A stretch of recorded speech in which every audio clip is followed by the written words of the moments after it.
Bonjour à tous. Donc, on peut relever notre masque puisque la distanciation sociale est respectée. Donc pour tous les médias c'est bon, pour le gouvernement c'est bon, Calédonien également, NC Première également, RRB, très bien. Avant de débuter ce point presse qui sera essentiellement consacré au pass sanitaire et à sa mise en œuvre technique, dont je suis accompagné de Olivier Buffetot qui est directeur adjoint de la direction numérique de Nouvelle-Calédonie. Je vous fais le point sanitaire du jour. Malheureusement, nous avons 6 décès supplémentaires qui ont été enregistrés depuis jeudi 7 octobre 14h, ce qui porte à 191 décès depuis le 9 septembre et le début de cette crise sanitaire. Bien entendu, nos pensées accompagnent les différentes familles qui ont perdu des proches pendant cette période difficile. Donc 151 nouveaux cas positifs ont été confirmés hier, 9011 cas positifs ont été détectés depuis le lundi 6 septembre. Le taux d'incidence, et je vous l'avais dit, le taux d'incidence faisait partie des critères qui nous ont permis d'annoncer un confinement adapté, puisqu'on était à 1200 il y a quelques semaines. Hier, quand nous avons fait notre conférence de presse, nous étions à 452. Aujourd'hui, nous sommes à 421 cas pour 100 000 habitants, et donc la tendance reste positive, ce qui ne nous empêche pas de rester extrêmement prudents sur la suite de la crise. 6 829 personnes sont considérées aujourd'hui comme guéries. Sur la campagne de vaccination, donc jeudi 7 octobre, 3 969 personnes ont reçu une injection, 160 034 personnes, donc nous avons passé cette barre, ont reçu leur première dose, qui correspond à 69,16% de la population vaccinable et 59,5% de la population totale. Pour les personnes qui ont un schéma vaccinal qui est complet, c'est-à-dire les 2 doses plus 7 jours, donc nous sommes à 49,94%, presque 50% de la population vaccinable et 42,65% sur la population totale.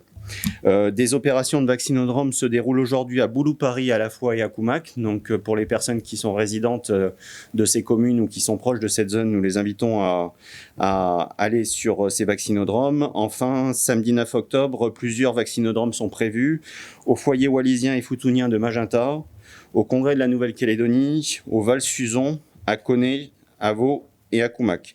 Samedi, dimanche et lundi, Nepoué, Yingen et Wailou feront des vaccinodromes. À ce rythme, nous aurons un taux de 85%. Nous environ de fin novembre, début décembre, ce qui est les objectifs aujourd'hui fixés par le gouvernement. Avant de passer la parole à M. Buffetot, je sais qu'il y a beaucoup de questions sur la question de la mise en œuvre du pass sanitaire et sur les différents éléments qui concernent le pass. Donc, si vous permettez, je vais revenir sur ce qui a été dit hier. Déjà, sur qu'est-ce que le pass sanitaire? Qu'est-ce que le pass sanitaire qui est complet? C'est quoi les 3 critères pour obtenir son pass sanitaire? Déjà, il faut avoir un schéma vaccinal qui est complet. Un schéma vaccinal qui est complet, c'est avec le vaccin Pfizer et Moderna, 7 jours de délai. Si on s'est fait vacciner au Janssen, qui est un vaccin non ARN et qui est présent en Nouvelle-Calédonie depuis quelques jours, et il y a eu un Vaxidrive qui a été fait à Koekara et qui a rencontré un vif succès, il faut un schéma une vaccination plus 28 jours. Ensuite, il y a la possibilité de un test négatif de moins de 72 heures. Et enfin, ce qu'on a appelé le certificat de rétablissement, c'est-à-dire un test de au moins 11 jours et de maximum 6 mois pour attester de ce certificat vaccinal complet. Sur les moyens de délivrer le pass sanitaire, donc on y reviendra avec M. Buffetot sur la partie numérique, mais sur la partie physique, nous avons fait un travail extrêmement important et je leur remercie avec les communes pour mettre en place des guichets à partir de lundi, mais là aussi je vous encourage à appeler votre commune pour voir si le guichet est bien mis en place, s'il n'y a pas un délai, s'il n'y a pas une prise de rendez-vous, puisque chaque commune s'adapte en fonction de ses différents ressortissants.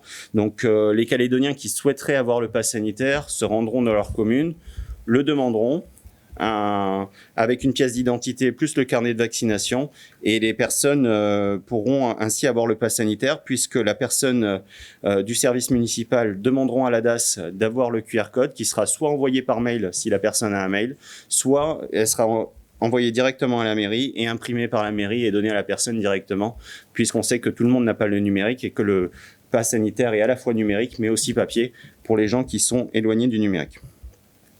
Sur les secteurs qui sont concernés par le pass sanitaire, nous avons souhaité, puisque nous sommes dans une période de confinement adapté, c'est-à-dire qu'on n'est pas dans un déconfinement qui est total, nous ne sommes même pas dans un déconfinement progressif, nous sommes dans une phase de confinement adapté avec des mesures qui sont extrêmement strictes. Donc nous avons souhaité maintenir des protocoles pour l'ensemble des secteurs qui ont été réouverts. Donc il y a des activités comme les commerces, les marchés qui auront qu'un seul protocole. Par contre, il y auront des activités qui auront un protocole plus le pass sanitaire. Donc ça sera les restaurants, les salles de sport commerciales, installations sportives dont l'accès fait l'objet d'un contrôle à l'entrée, les musées et établissements culturels, les prestations de services à la personne et enfin les transports aériens, domestiques et maritimes. Voilà sur les différents secteurs. Je vais laisser Monsieur Buffetot présenter les applications numériques du pass et on répondra à l'ensemble de vos questions. Très bien, merci. Bonjour à tous. Donc, comme l'a évoqué monsieur le membre du gouvernement Christopher Gigès, la direction du numérique et de la modernisation travaille ardemment pour la mise en place d'un ensemble d'outils qui permettent en fin de compte d'assister la gestion de la crise, et notamment le pass sanitaire numérique. Ce pass sanitaire numérique s'appuie sur deux principes. Un principe de délivrance du fameux certificat numérique et un deuxième principe qui est celui de la présentation et du contrôle de ce pass. À partir de lundi prochain, le matin, nous allons mettre en œuvre le téléservice qui s'appelle masanté.gouv.nc, qui permettra à l'ensemble des internautes de pouvoir demander la délivrance du certificat numérique. Comment est-ce que ça va se passer? L'internaute va sur la plateforme, va utiliser le fameux bouton NC Connect, qui est connu de la plupart des gens qui payent leurs impôts au travers du site de la DSF ou alors qui vont sur le site de la DI3T pour avoir des certificats d'immatriculation, par exemple.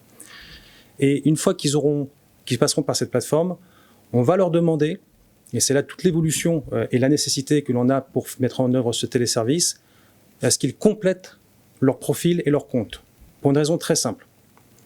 La délivrance du certificat numérique est un document sur lequel nous avons effectivement le fameux QR code, mais il y a également des informations dessus qui sont assimilées à des données de santé. Il faut donc que l'on s'assure que l'on délivre bien ce document à la bonne personne. On ne peut pas se permettre de se tromper. Du coup, l'internaute, on va lui demander, par le biais d'un dispositif un peu plus moderne, c'est-à-dire utiliser son téléphone portable, et de scanner une pièce d'identité, mais également de faire une vidéo de son visage. Et c'est l'ensemble de ces informations qui seront transmises à un opérateur qui lui dira oui, effectivement, la personne que j'ai en face de moi est bien celle qui m'a demandé mon identité numérique. À partir de ce moment-là, il appuiera sur un bouton. L'internaute recevra à ce moment-là un email qui dira « Votre identité numérique est acceptée, vous pouvez retourner sur le téléservice et demander la mise à disposition de votre certificat numérique. » Une fois que le certificat numérique est délivré à l'internaute, il a plusieurs solutions. La première, il peut l'imprimer, formule papier, un petit peu comme d'ailleurs ça se fait avec le carnet vaccinal qui a été donné, sauf que celui-ci est avec le fameux QR code qui est un espèce de sésame. Et ensuite, il y a une autre solution qui est celle que l'on recommande, c'est d'utiliser l'application Tous Anti-Covid. Cette application, elle est téléchargeable sur l'Apple Store, elle est aussi téléchargeable sur le Google Play Store. C'est une application qui est mise à disposition par l'État, dans laquelle vous pourrez importer vos QR codes, ce qui vous permettra ensuite de le présenter en cas de contrôle. Et c'est là où je rebondis pour le contrôle. Il y a une deuxième application qui s'appelle Tous Anti-Covid Verif. Cette application est également gratuite et disponible sur les stores, Apple Store, Google Play Store. Et elle permet très simplement de faire la vérification lorsque quelqu'un présente un QR code. Elle présente du vert lorsque le QR code est valide. Elle présente du rouge lorsque le QR code est invalide. Mais elle présente également les informations d'identité de la personne, nom, prénom, date de naissance. Donc globalement, voici le processus qui sera mis en place à partir de lundi pour l'ouverture du téléservice. Merci beaucoup. C'est une vraie avancée pour la Nouvelle-Calédonie, ce NC Connect, et je remercie les services de la DINUM pour avoir véritablement une identité numérique. C'était quelque chose qui était attendu depuis longtemps sur de nombreux services publics, et donc maintenant on aura cette identité numérique pour la Nouvelle-Calédonie sur cette partie-là. On sait très bien que tout le monde ne pourra pas l'avoir et tout le monde ne pourra pas se rendre directement en mairie, et on ne souhaite pas qu'il y ait une saturation à la fois en mairie, mais également une saturation au niveau des serveurs de la Nouvelle-Calédonie. Donc on a souhaité que le carnet vaccinal puisse être autorisé pendant une période transitoire. Donc, vous avez du temps pour les personnes qui ont ce carnet avant de vous procurer le QR code. Le carnet est autorisé. Avant de passer à vos questions, on a eu différentes remontées, notamment de la part de professionnels de santé, que des personnes contactaient des personnels de santé pour avoir des faux QR codes. Je crois que le secrétaire général du Haut-Commissariat a été extrêmement clair hier. Des contrôles seront réalisés auprès des professionnels de santé, auprès des opérateurs et auprès des contrôles d'identité, et des sanctions extrêmement lourdes, pouvant aller jusqu'à du pénal, sont prévues pour les personnes qui tentent de frauder sur ce QR code. C'est des choses qui ont déjà été tentées par ailleurs, avec des sanctions qui ont été extrêmement graves pour ceux qui ont eu des tentatives de fraude. Donc les mêmes sanctions sont applicables en Nouvelle-Calédonie, et donc je décourage toute personne à tenter une opération de fraude sur le QR code. Voilà, on va passer à vos questions. Bonjour, Morgane Boucher, Radio Rythme Bleu. Moi, je voulais savoir comment on fait pour délivrer son identité sur Internet, parce que quelqu'un qui n'est pas vacciné, comment le site Internet contrôle ça ? Le principe de l'identité numérique est décorrélé de la délivrance du certificat numérique. C'est un autre processus qui va servir ensuite à la vie administrative du Calédonien. Mais à partir du moment où on a une identité numérique qui est vérifiée et que la personne fait une demande pour avoir un certificat numérique, mais qui n'apparaît pas dans les bases de données de santé, bien évidemment, il n'aura pas de certificat numérique. Donc, il ne pourra pas se faire délivrer un certificat. Très clairement, il y a un lien qui est fait quand vous allez vous faire vacciner dans les différents vaccinogrammes aux professionnels de santé. Il y a votre nom avec un numéro, vous avez votre carnet de vaccination, il y a un numéro dessus, et donc vous avez une identité sur ce carnet de vaccination. Il y a un lien qui est fait entre l'identité numérique qui a pu être rappelée par le directeur et ce carnet. Il y a un lien qui est fait. Là, le certificat est donné à la personne ou non. Mais c'est une personne qui n'est pas vaccinée, elle pourra avoir une identité numérique, mais si elle n'est pas vaccinée, elle n'aura pas de QR code pour le pass sanitaire. Bonjour, Anthony Tejero des Nouvelles. J'aimerais revenir sur ce qui réouvre ou pas avec le pass sanitaire, sur notamment la question des bars et des restaurants. Quelle est la nuance entre un bar et un restaurant ? Parce que par exemple, à Nouméa, il y a beaucoup de commerces qui font les deux, qui servent à boire, mais qui également servent à manger. Est-ce que ces endroits peuvent ouvrir ou est-ce que c'est vraiment les restaurants uniquement au sens strict du terme ? Et quel est le protocole lors des derniers confinements ? Il y avait un petit peu moins il y avait une jauge qui était plus limitée. Si oui, laquelle aujourd'hui ? Il y avait un registre de mémoire aussi des noms des personnes. Vers quoi on se dirige ? C'est peut-être plus nécessaire avec le pass d'ailleurs, ce registre. Oui, ailleurs dans le monde, quand le pass sanitaire est mis en place, notamment pour les restaurants, il n'y a plus de jauge. C'est le principe du pass. Là, on est encore en phase épidémique. C'est pour ça qu'on a souhaité maintenir un protocole pour un certain nombre d'activités et maintenir le pass. Pour la question des restaurants et des bars, les bars restent fermés. Donc les bars, il y a un code APE pour les bars et bars et discothèques, et il y a un code APE pour les restaurants. Donc les activités de restauration sont autorisées. C'est un service à table. C'est pas du coup la personne qui souhaite s'installer à un bar et boire un jus de fruits ou autre boisson alcoolisée ne pourront pas pour ce type d'activité. Par contre, pour manger au sein d'un restaurant à table avec un service à table et avec une jauge qui sera définie par le protocole qui sera mis en ligne, qui est déjà mis en ligne sur le site du gouvernement et de la direction du travail et de l'emploi. Donc il y a le maintien des jauges, le maintien du nombre de personnes à table, le maintien du registre et le pass sanitaire. Bonjour, Virginie Grison, DNC. J'ai compris que la pêche était autorisée, mais pas la plaisance. Comment on fait pour sortir son bateau de pêche dans ces cas-là ? C'est une question qu'on a beaucoup eue ces dernières 24 heures, et donc c'est un sujet qui sera abordé en collégialité. On aura l'occasion de faire un communiqué par la suite. Donc je conçois que pour aller à la pêche, souvent il faut un bateau. C'est ce qui est remonté. De ce qui est prévu pour le moment, c'est que les personnes qui ont une pêche vivrière, qui ont besoin de se nourrir en allant à la pêche ou à la chasse d'ailleurs. Enfin, pour la chasse, il n'y a pas de bateau.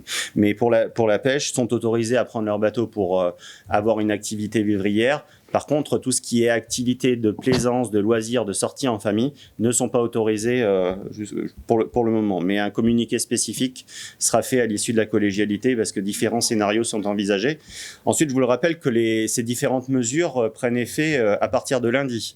Donc les activités de pêche et chasse ne sont pas encore autorisées ce week-end et que les attestations sont encore de mise ce week-end. Elles prendront fin à partir de lundi et que le confinement adapté prend effet à partir du 11 octobre.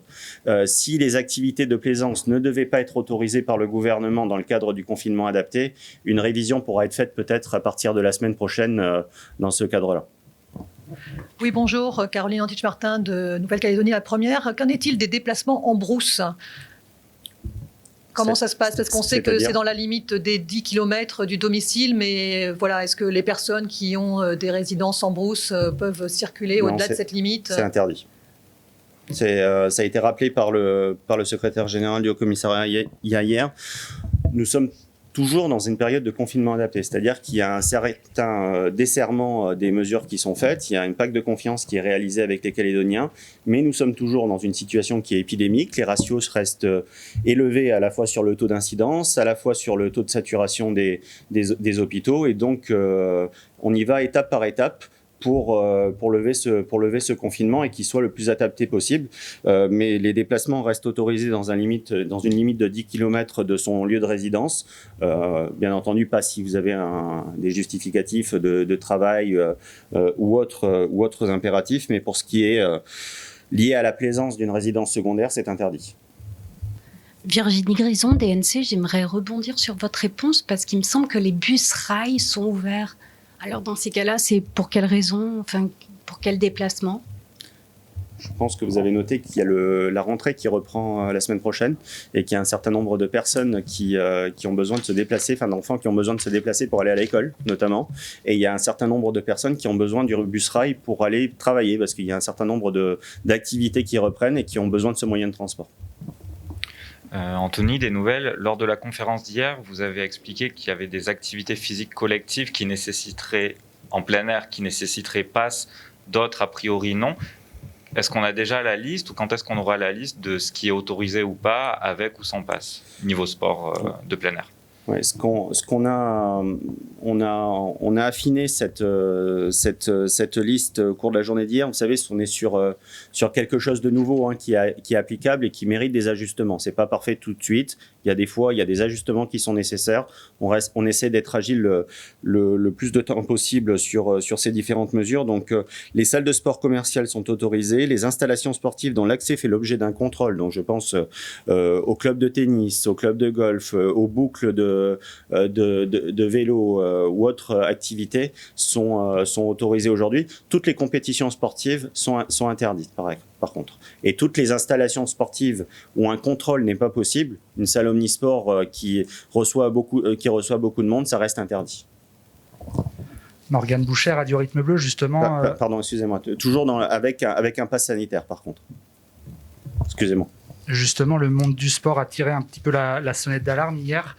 On a bien compris que les compétitions ne pouvaient pas reprendre, mais c'était plus sur le plan économique. Est-ce qu'il y a des avancées à ce propos ? Il y a des rencontres qui ont été organisées notamment avec la province sud sur des éléments.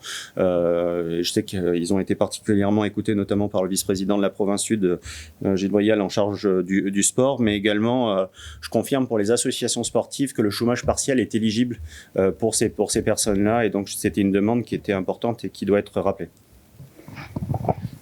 Question pratique également sur le pass sanitaire. Il me semble qu'il faut une pièce d'identité réglementaire en plus du pass sanitaire en cas de contrôle ou pour pouvoir rentrer dans un bar ou autre. Quelles sont les pièces réglementaires et acceptées en Nouvelle-Calédonie ? Déjà, si c'est dans un bar, ça sera interdit puisque les bars sont pas ouverts. Dans les restaurants, mais pour les restaurants, oui, il y aura pièce d'identité, passeport, et c'est surtout le carnet de vaccination qui est important. C'est pièce d'identité, passeport et permis de conduire également sont autorisés. Oui, ce qui fait preuve d'une pièce d'identité. Très bien. Je vous remercie et je vous souhaite un bon week-end.